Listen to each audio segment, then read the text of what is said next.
இந்திய அரசியலமைப்பு என்பது இந்திய நாட்டின் உச்ச சட்டமாகும். இந்தியாவில் இயற்றப்படும் அனைத்து சட்டங்களும் இந்த அரசியலமைப்பின் அடிப்படையிலேயே அமைய வேண்டும். அரசியலமைப்பிற்கு முரணாக இயற்றப்படும் எந்த சட்டமும் ஆர்டிகிள் 13 படி செல்லாது என அறிவிக்கப்படுகிறது. அரசின் அமைப்பு, அதிகாரப் பிரிவு, குடிமக்களின் உரிமைகள், கடமைகள் மற்றும் நாட்டின் நிர்வாகக் கொள்கைகள் ஆகிய அனைத்தையும் ஒருங்கிணைத்து விளக்கும் சட்ட ஆவணமாக இந்திய அரசியலமைப்பு விளங்குகிறது. இந்திய அரசியலமைப்பை உருவாக்குவதற்காக அரசியலமைப்பு சபை 1946ஆம் ஆண்டு கேபினட் மிஷன் பிளான் அடிப்படையில் அமைக்கப்பட்டது. இந்த அரசியலமைப்பு சபையின் முதல் கூட்டம் 9 டிசம்பர் 1946 அன்று நடைபெற்றது.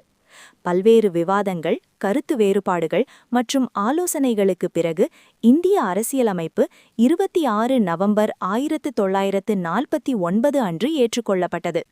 அதன் பின்னர் 26 ஜனவரி 1950 அன்று அது நடைமுறைக்கு வந்தது. இதனால் 26 நவம்பர் கான்ஸ்டிடியூஷன் டே என்றும் 26 ஜனவரி ரிபப்ளிக் டே என்றும் இந்தியாவில் கொண்டாடப்படுகிறது.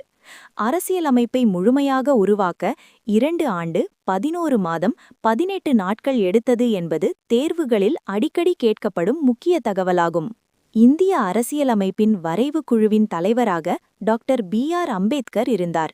சமூக நீதி, சமத்துவம் மற்றும் அடிப்படை உரிமைகள் தொடர்பான பல முக்கிய கருத்துக்களை அரசியலமைப்பில் இணைப்பதில் அவர் முக்கிய பங்கு வகித்தார். அதனால் அவரை இந்திய அரசியலமைப்பின் தந்தை என்று அழைக்கிறோம்.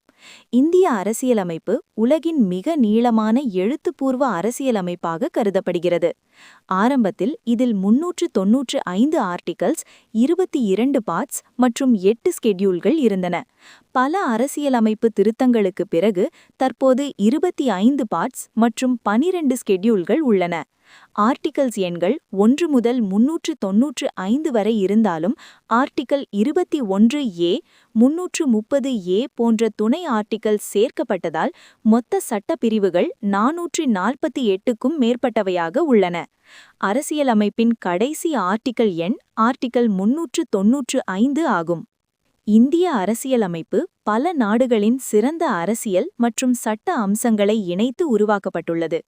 இங்கிலாந்திலிருந்து பார்லிமெண்டரி சிஸ்டம் மற்றும் ரூல் ஆஃப் லா, அமெரிக்காவிலிருந்து ஃபண்டமெண்டல் ரைட்ஸ் மற்றும் ஜுடிஷியல் ரிவ்யூ, அயர்லாந்திலிருந்து directive principles of state policy, கனடாவிலிருந்து ஃபெடரல் சிஸ்டம், ஆஸ்திரேலியாவிலிருந்து கான்கரண்ட் லிஸ்ட், சோவியத் யூனியனிலிருந்து ஃபண்டமெண்டல் டியூட்டிஸ் மற்றும் ஜெர்மனியிலிருந்து எமர்ஜென்சி ப்ரொவிஷன்ஸ் ஆகியவை இந்திய அரசியலமைப்பில் இணைக்கப்பட்டுள்ளன.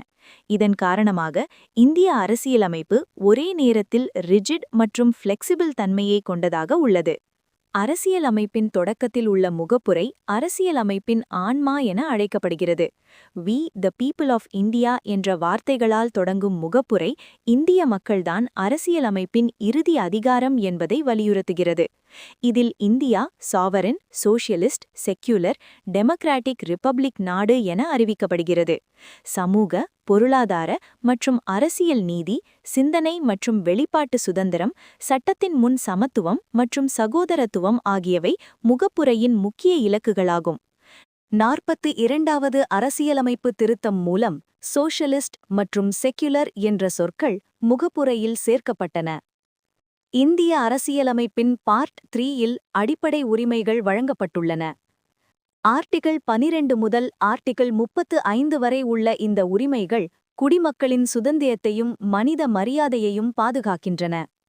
சமத்துவ உரிமை, சுதந்திர உரிமை, சுரண்டலுக்கு எதிரான உரிமை, மத சுதந்திர உரிமை, கலாச்சார மற்றும் கல்வி உரிமைகள் மற்றும் அரசியலமைப்பு வழிமுறை உரிமை ஆகியவை முக்கிய அடிப்படை உரிமைகளாகும். இந்த உரிமைகள் நீதிமன்றத்தில் அமல்படுத்தக்கூடியவை. ஆர்டிகிள் 32 மூலம் குடிமக்கள் நேரடியாக உச்சநீதிமன்றத்தை அணுக முடியும். டாக்டர் அம்பேத்கர் ஆர்டிகிள் 32ஐ அரசியலமைப்பின் இதயம் மற்றும் ஆன்மா என்று வர்ணித்தார்.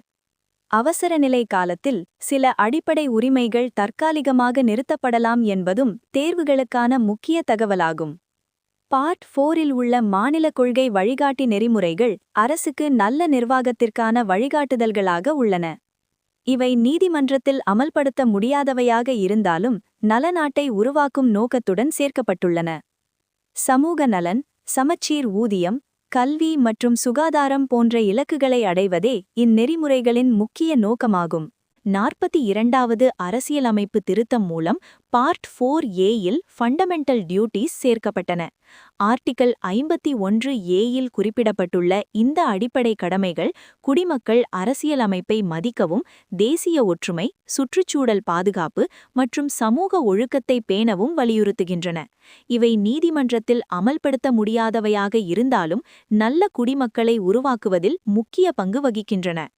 இந்திய அரசியலமைப்பு சட்டமன்றம், நிர்வாகம் மற்றும் நீதித்துறை என 3 முக்கிய அங்கங்களின் அதிகாரங்களை தனித்தனியாக பிரிக்கிறது. இதையே செப்பரேஷன் ஆஃப் பவர்ஸ் என்று அழைக்கிறோம்.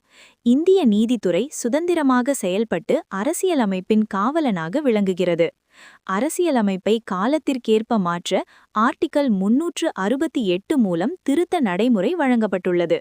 இதுவரை இந்திய அரசியலமைப்பில் 106 திருத்தங்கள் செய்யப்பட்டுள்ளன. சமீபத்தியதாக 106வது அரசியலமைப்பு திருத்த சட்டம் 28 செப்டம்பர் 2023 அன்று நிறைவேற்றப்பட்டது. இது விமென்ஸ் ரிசர்வேஷன் ஆக்ட் என அழைக்கப்படுகிறது மற்றும் நாடாளுமன்றம் மற்றும் மாநில சட்டமன்றங்களில் பெண்களுக்கு 33% இடஒதுக்கீட்டை வழங்குகிறது. மொத்தத்தில் இந்திய அரசியலமைப்பு ஜனநாயகம், சமூக நீதி, சமத்துவம் மற்றும் தேசிய ஒற்றுமையை பாதுகாக்கும் ஒரு முழுமையான சட்ட ஆவணமாகும். இந்திய அரசின் அரசியல், நிர்வாக மற்றும் சமூக அமைப்புகளின் அடிப்படையாக இது செயல்படுகிறது.